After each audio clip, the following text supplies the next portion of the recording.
Yeah, so maybe I'll just speak for 5 more minutes, because the film's a lot to think about, and we go from, I was just talking about this with someone at lunch, but we go from the French Revolution to Haitian slavery and Haitian Revolution, and to America, to Kijimi Powell, Michael Brown. It's a big series of leaps.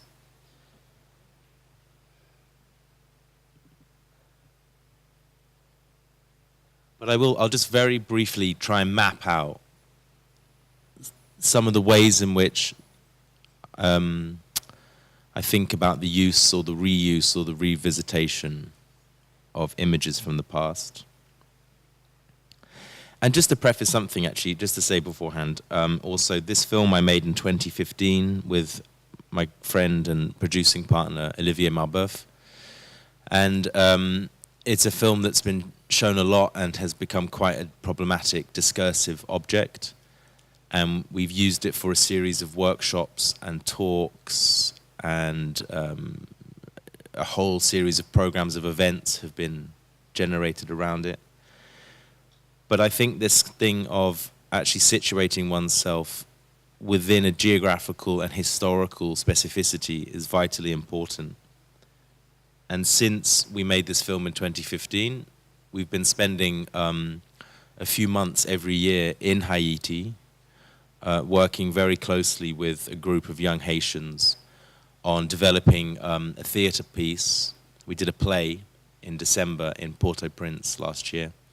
We're making a feature film, and we made a kind of pedagogical, educational collective that focuses on theater, translation, poetry, music, and things like that.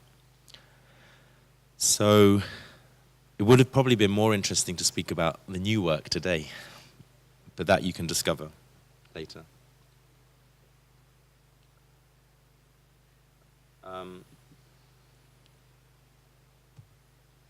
I just have a series of quotes, just to give you some context of the people that I'm thinking around. I wanted to call this talk today, Sound is Birth and Silence Death. So this is from a writer called Louis Chudesoke. What the important part is this, really: if sound is birth and silence death, the echo trailing into infinity can only be the experience of life, the source of narrative, and a pattern for history. Oh, yeah. No? Okay. Okay. Oh, you can even hear my voice. All the citations are in English anyway. But I'm just going to skim through these because literally we've got 5 minutes. All right. So this is an idea of trying to arrive in a place, a situation, such as Place de la Bastille, and through recording images and sounds, trying to listen to what historical and political resonance might be echoing within that space. Which brings me to a very important chunk from a very important book by Fred Moten. It's called In the Break.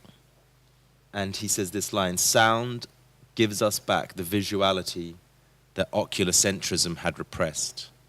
And this is actually important because he says that quote in relationship to the photograph of Emmett Till, of which I spoke of earlier, that the painter Dana Schutz turned into a painting.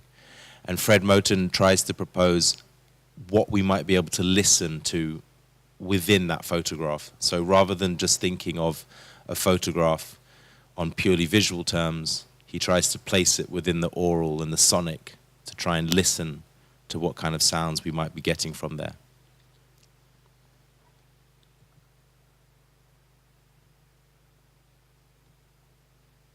And then perhaps this is just a way to work towards then a conclusion, because do we have a discussion afterwards, or what happens? Oh, it doesn't matter. I'll just carry on. But I won't bore you too much. I'm just going to quickly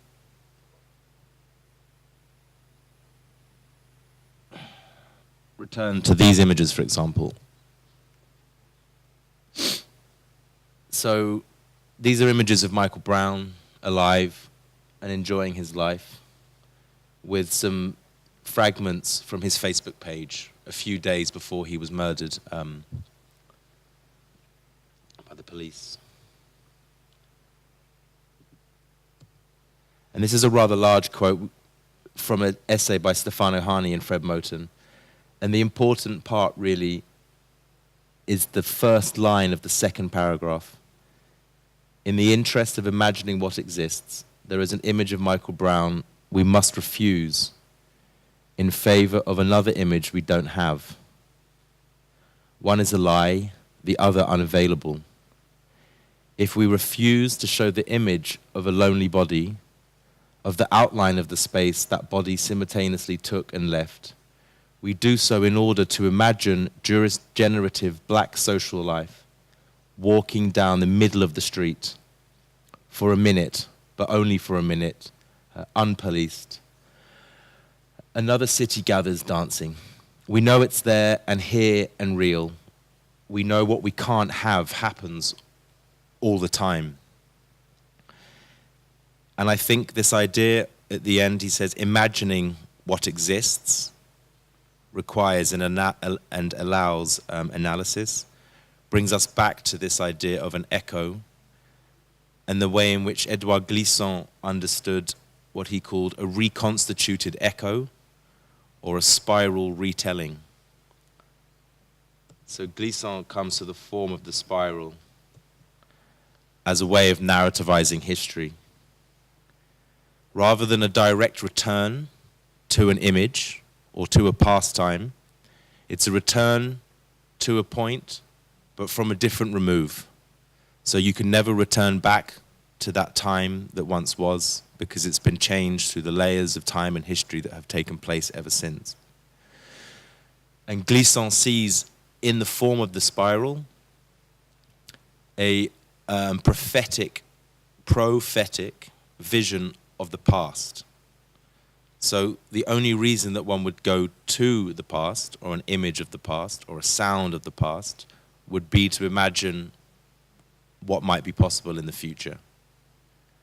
And I think this is precisely what Fred Moten and Stefano Hani try to propose with the refusal of the constant revisiting of the image of the dead body of Michael Brown, but to visit Michael Brown and to imagine the image that we don't have of him, which is the image of him walking down the middle of the street in the broad of daylight and not being shot by the police. So there I'll finish. Thank you.